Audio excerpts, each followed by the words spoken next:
O que isso tem a ver com o que eu disse que estava introduzindo sobre perdão de pecados e cura para as variadas dimensões do ser? É que, semelhantemente àquilo que o Salmo 32 descreve numa poesia lindíssima, e o Salmo 38 também, aqui você vê isso sendo praticado por Jesus, o único que pratica isso instantaneamente. Estão perdoados os teus pecados. E o homem creu. Creu. Foi porque ele creu no perdão dos pecados que tudo mais aconteceu. Preste atenção. Foi porque ele creu no perdão dos pecados que lhe estava sendo concedido que tudo mais aconteceu. Os amigos tinham tido a parte deles. Foi fazer tudo o que fizeram e colocar o homem ali diante de Jesus. Agora era a parte do homem. A parte do homem era crer no perdão. Filho, estão perdoados os teus pecados. E ele creu. Porque preste atenção, eu vou repetir, se ele não tivesse crido, não teria havido cura nenhuma. Se no coração dele ele dissesse, os meus pecados é porque ele não me conhece. Ele não sabe como é que foi a minha adolescência, a minha juventude. Ele não sabe como foram os meus caminhos iniciais na minha vida adulta, na juventude. Não sabe. Não sabe o que eu já fiz. Não sabe os males que eu já pratiquei, que eu já desejei, que eu já quis. Isso aqui na minha vida é maldição decorrente dos males e dos males e dos males e dos males. E Jesus não teria dito isso a esse homem se esse homem não tivesse realmente um acumulado angustioso de culpabilidade latente no coração dele. Jesus não dá ponto sem nó e não diz coisas por dizer. Há uma pertinência no que Jesus diz, sempre. Estão perdoados os teus pecados. E o homem olhou para ele, para aquela luz nos olhos dele, e creu na luz do céu que emanava dos olhos de Jesus, creu no coração. Eu estou perdoado. Todas as minhas culpas foram tiradas. Eu sei, eu creio no que ele está me dizendo, eu creio que ele tem autoridade para me perdoar. Ele tem autoridade, eu aceito a autoridade dele para me perdoar. Eu não vou brigar contra essa luz, contra essa graça, contra esse amor, contra essa extensão de misericórdia. Eu não. Eu acolho, eu aceito, eu recebo. É para mim. E se ele não tivesse acolhido nem recebido, não teria acontecido o que sucedeu posteriormente, que foi a cura física dele. No mesmo instante em que a vida dele foi recuperada pelo perdão, porque preste atenção, o perdão refaz a mente, refaz a vida, refaz a história. Não faz com que o que a gente fez não tenha acontecido, aconteceu. Mas o perdão desemocionaliza a culpabilidade em nós. Faz com que a culpa deixe de ter efeito pós-traumático destrutivo, paralisante, imobilizante, com capacidade de enquirquilhar a existência humana para sempre, de arrancar, de diminuir, de matar potenciais até o indivíduo se tornar absolutamente inútil. Se ele não tivesse crido, se ele não tivesse se visto perdoado, ele se viu perdoado. Ele olhou nos olhos de Jesus e se viu andando, se viu abraçado, se viu aconchegado.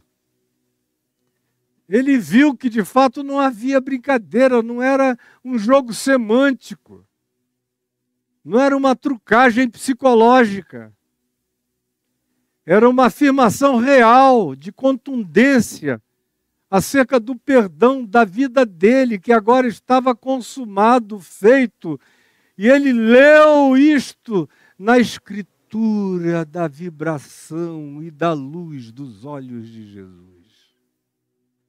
Foi o lugar onde ele leu que ele estava perdoado, foi na face de Cristo. E ele acolheu de todo o coração. Quando Jesus disse a ele, filho, estão perdoados os teus pecados, ele creu na mesma hora. Na mesma hora. O resto foi o parêntese aqui de Jesus com os Top Guns da religião. Mas o homem já tinha crido que os seus pecados estavam perdoados. Foi por isso que Jesus disse, aos da religião, não ao homem. Ao homem teria sido ato contínuo. Na hora que Jesus disse, estão perdoados os teus pecados, e o homem creu, Jesus teria dito, imediatamente na sequência, eu te mando, levanta o teu leito e vai para a tua casa, e o homem se levantaria e iria. Porque ele tinha se visto curado. É como a gente lê em João, no capítulo 5, aquele paralítico também, do tanque de Betesda. O texto, no capítulo 5, diz que quando Jesus diz para o homem que ele está curado, levanta, toma o teu leito e anda. O texto diz, imediatamente o homem se viu curado. Antes de dizer que ele ficou em pé e saiu correndo com o leito, o homem se viu curado. É a mesma coisa com esse indivíduo aqui, na hora que Jesus diz, estão perdoados os teus pecados, ele se vê curado de tudo. Porque não tinha nada mais gravoso na existência dele do que a multidão dos seus pecados acumulados e da sua culpabilidade acusatória de anos e anos e anos, que foi paralisando a existência dele. Ele se viu curado.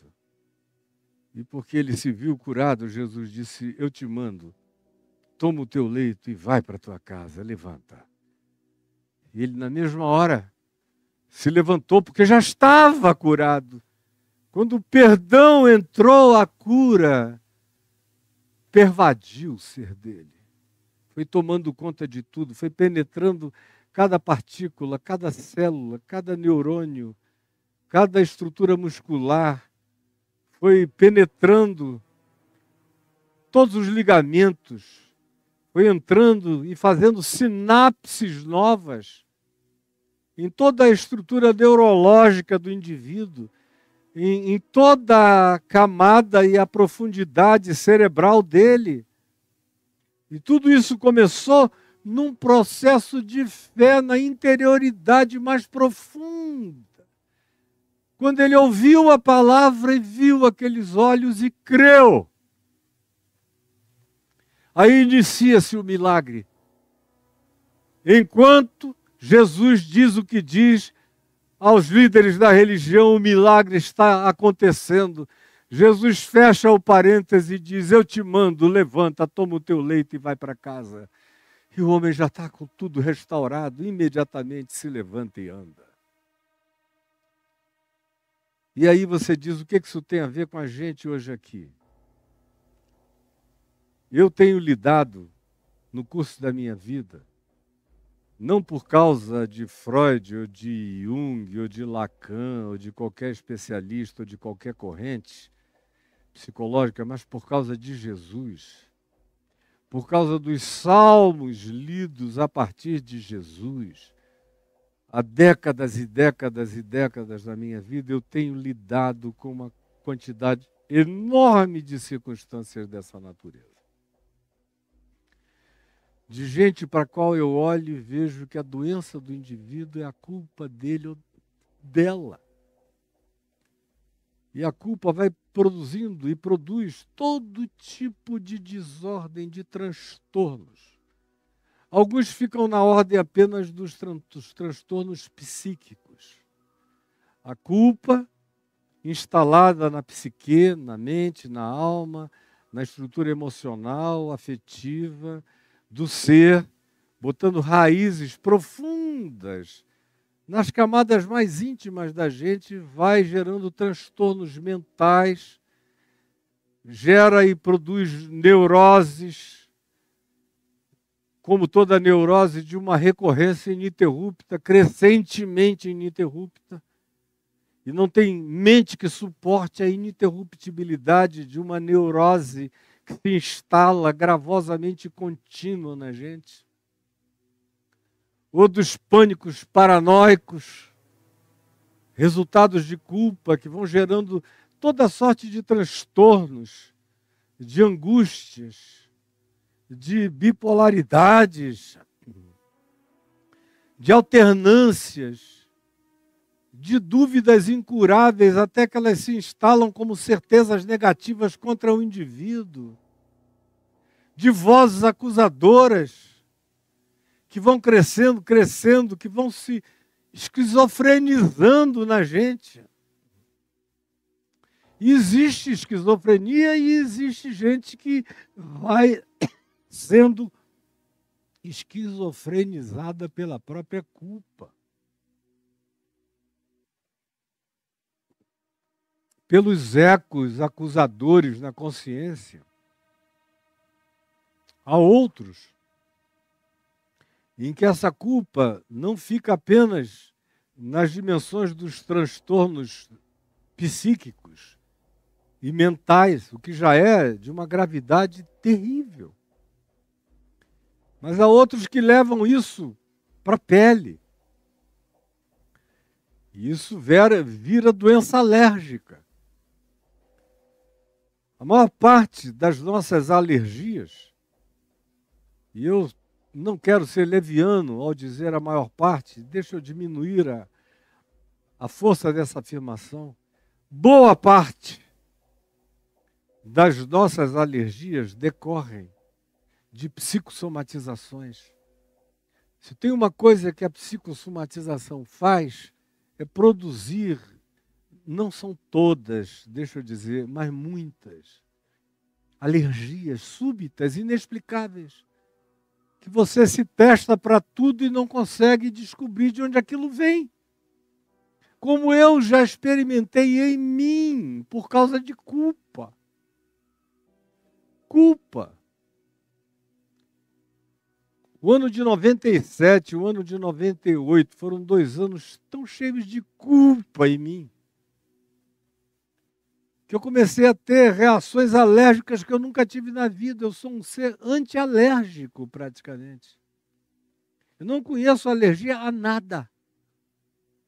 Mas, de repente, eu comecei a ficar completamente alérgico. Uma alergia estranha, que fazia minha mão crescer, ela inchava.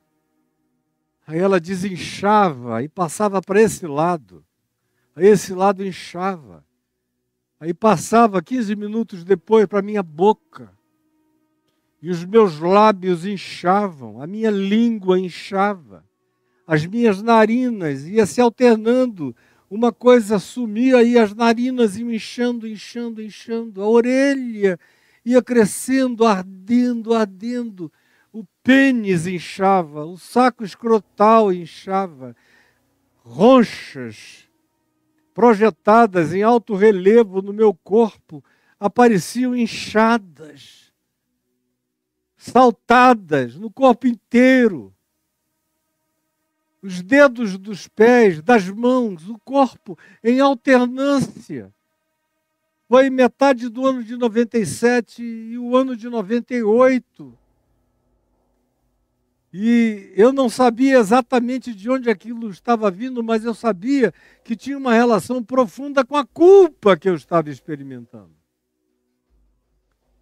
E que eu nunca tinha experimentado desde os meus 18 anos de idade. De antes dos 18, eu tinha experimentado muitas culpas por muitas coisas horríveis, mas infinitamente menos gravosas no meu espírito do que agora, como um homem adulto, pai, que ia ser avô.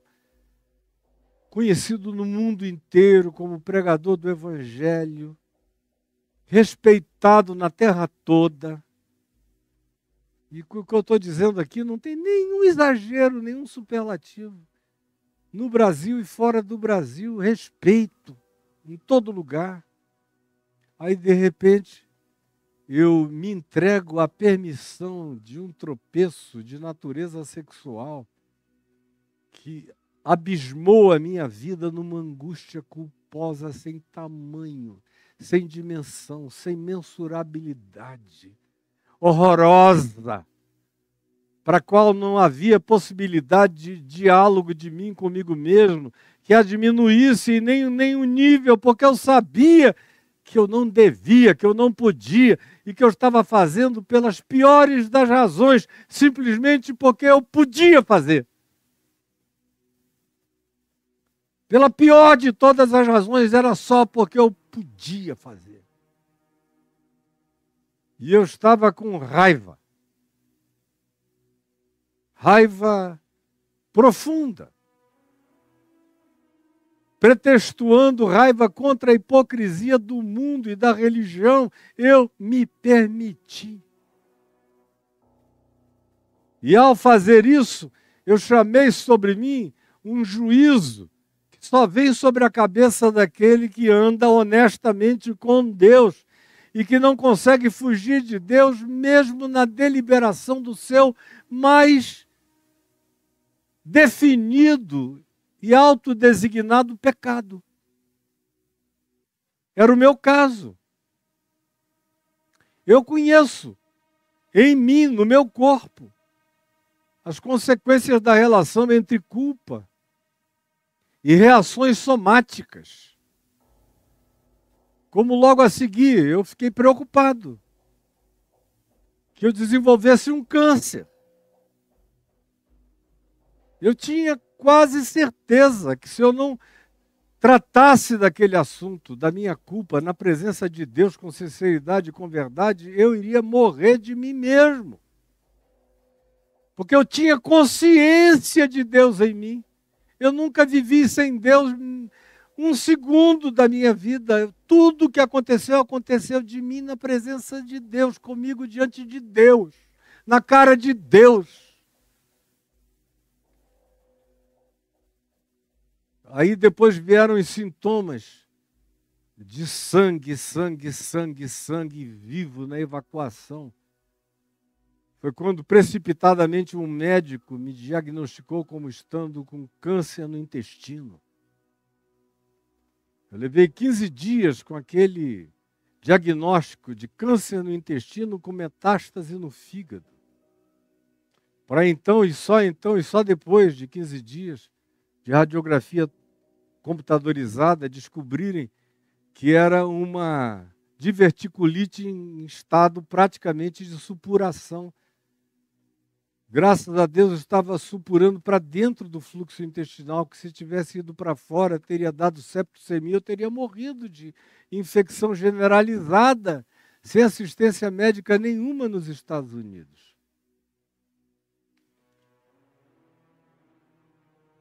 A culpa mata. O não tratamento dela enferma. E eu sei disso na minha vida e na vida de milhares de outros.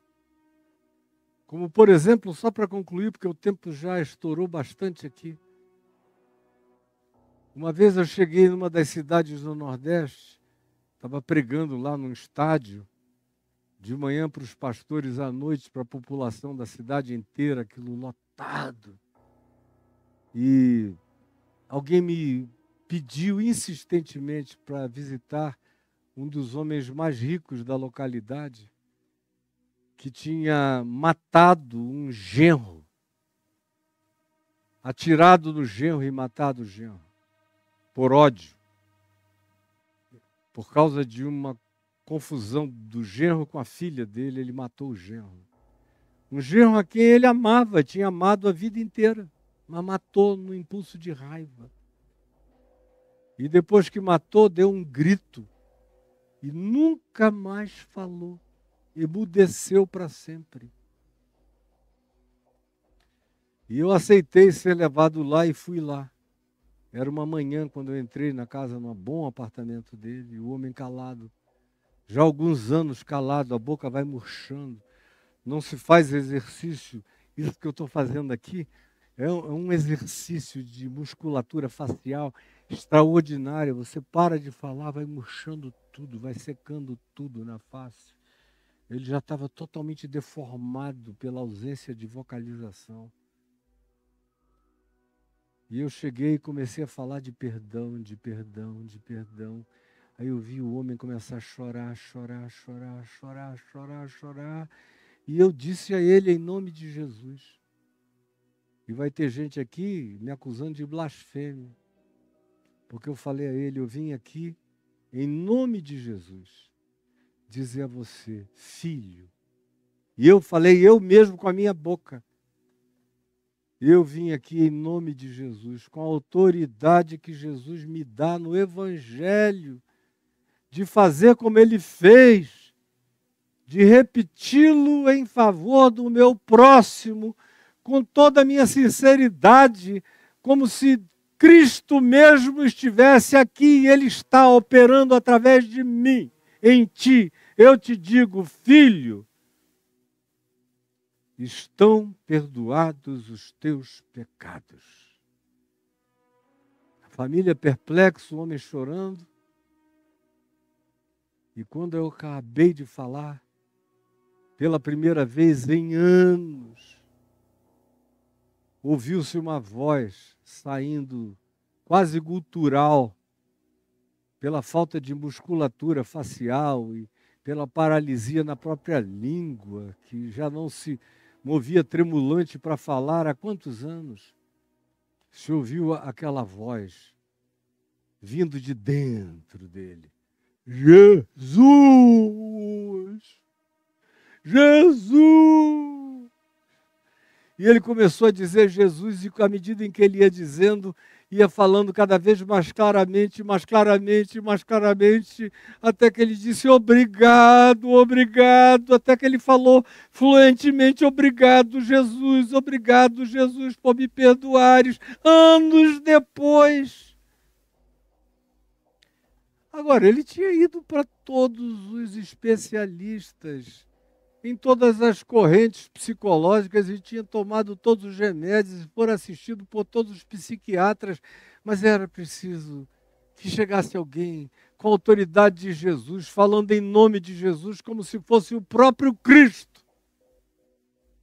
Filho, estão perdoados os teus pecados. Como eu vejo a minha vida inteira, faz meio século, eu ouço milhares e milhares de histórias de pessoas, aonde eu vou, dizendo eu estava na situação tal, tal, tal, tal. São as situações mais horrorosas, de tratamentos longos e prolongados sem cura. E a pessoa diz, eu comecei a te ouvir e eu criei no que você estava pregando. Sobre Jesus, sobre a presença dele conosco, em nós. Eu criei e eu tomei posse. Foi como se aquilo fosse tirado de mim com a mão. Subitamente, na hora, imediatamente, como diz aqui o texto. Quantas histórias eu ouço e continuo a ouvir sobre isso, porque está acontecendo aqui e agora, enquanto eu falo aqui, está acontecendo aí. E eu não tenho a menor dúvida do que eu estou dizendo. E não há nenhuma tentativa de trucagem, de pressionamento, de sugestão, não. É a certeza de uma vida inteira que está falando com você. E é a certeza do Evangelho transformada na minha vida inteira, dizendo isso a você. Quando os seus pecados estiverem perdoados, e eles já estão, eles já foram levados na cruz, já está tudo pago, já está tudo consumado aqui, viu, meu amigo Caio? Aqui, Caio, querido Caio, isso. Já foi tudo levado na cruz. Foi o que Jesus disse, está pago, está consumado. Não há mais dívida nenhuma. Paulo diz: o escrito de dívida que havia contra nós, pelas nossas transgressões, a todas as ordenanças de Deus. Jesus rasgou esse escrito de dívida inteiramente e encravou na cruz. E encravou na cruz. Está pregado na cruz.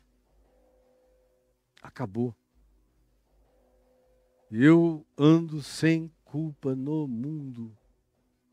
Por isso eu posso dizer, por causa da cruz de Jesus, por causa do que ele fez, consumou, realizou, concluiu definitivamente, inapagavelmente, inquebrantavelmente, em meu favor na cruz, e na ressurreição, onde ele validou o que ele tinha feito na cruz em favor de todo aquele que crê e de toda a humanidade, eu posso dizer: o príncipe deste mundo, o diabo, não tem nada mais em mim. Nada.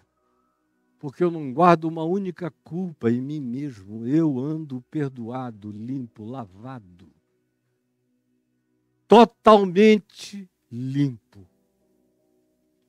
Como disse o apóstolo João, no capítulo 2 da primeira epístola dele: filhinhos meus, não pequeis, mas se todavia alguém pecar, tendes advogado junto ao Pai, Jesus Cristo o justo.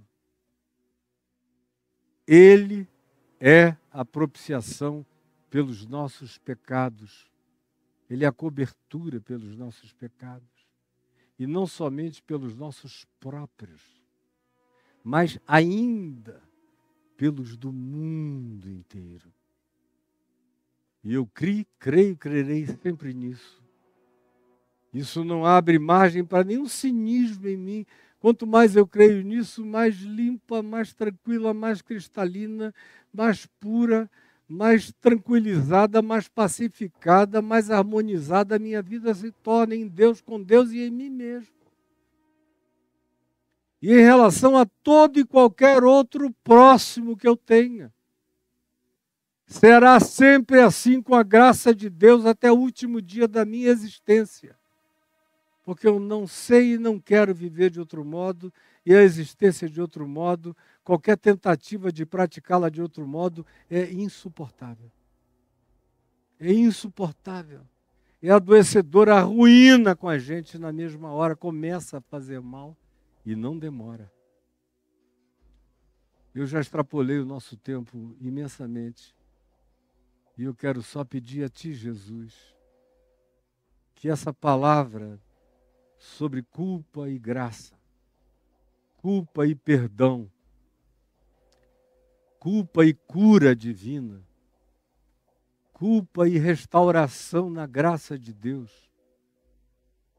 tenha chegado ao coração de alguém que ouça, que reouça, que introjete, que guarde, que assuma, que abrace e se deixe abraçar por essa palavra do Evangelho,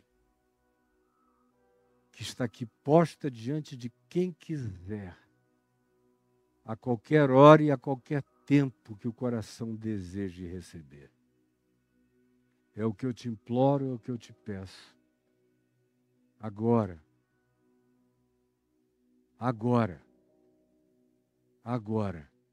nesse instante, em nome de Jesus, imediatamente, instantaneamente. Amém e amém.